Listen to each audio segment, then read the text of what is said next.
NCP के भविष्य का एक सिरा भारतीय जनता पार्टी से भी जुड़ा हुआ है। एनसीपी एनडीए का हिस्सा है। महाराष्ट्र में देवेंद्र फडणवीस सरकार में एनसीपी पार्टनर है और संकट की इस घड़ी में बीजेपी अपनी सहयोगी पार्टी के साथ खड़ी हुई। प्रधानमंत्री नरेंद्र मोदी ने शरद पवार से फोन पर बात की। प्रधानमंत्री नरेंद्र मोदी और गृह मंत्री अमित शाह ने महाराष्ट्र के मुख्यमंत्री देवेंद्र फडणवीस से भी बात की।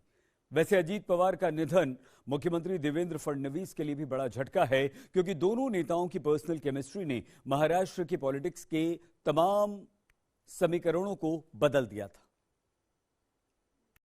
श्री अजीत पवार।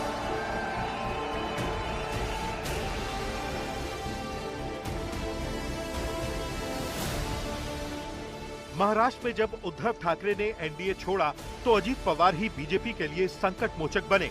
चाचा शरद पवार को छोड़ा और एनडीए का हिस्सा बन गए। आज अजीत पवार जैसे सहयोगी को खोना बीजेपी को बहुत खल रहा है। इस दुर्घटना ने महाराष्ट्र के उप मुख्यमंत्री अजीत पवार जी और कुछ साथियों को हमसे छीन लिया है।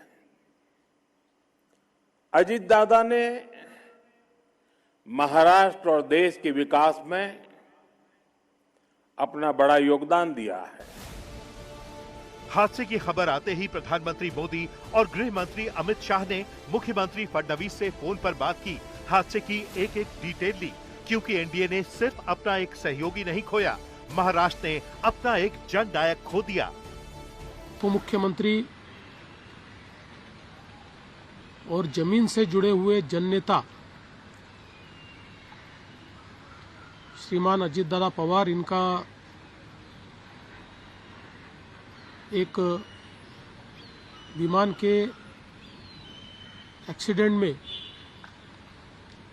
बहुत ही दुखद निधन हुआ है। महाराष्ट्र की राजनीति में देवेंद्र फडणवीस और अजीत पवार की सियासी विचारधारा भले ही अलग रही हो, एनडीए का हिस्सा बनने से पहले तक दोनों लंबे वक्त तक सियासी प्रतिद्वंदी रहे, लेकिन दोनों की पर्सनल केमिस्ट्री गजब की रही।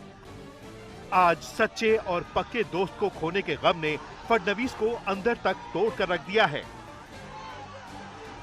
व्यक्तिगत मेरे लिए वो एक बहुत ही दमदार और दिलदार इस प्रकार के मित्र थे और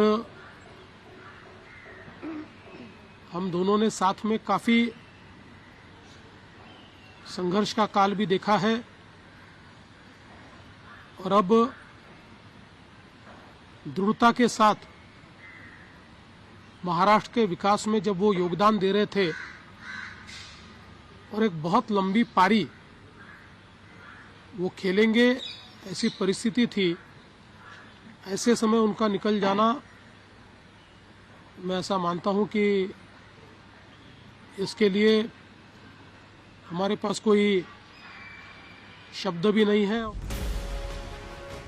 ये फडणवीस और अजीत पवार की दोस्ती ही थी जिसने महाराष्ट्र की राजनीति के समीकरण को पलट कर रख दिया था। साल 2019 में उद्धव ठाकरे ने विधानसभा नतीजे के बाद एनडीए से हटने का फैसला किया था। तब फडणवीस के समर्थन में अजीत पवार उतरे थे।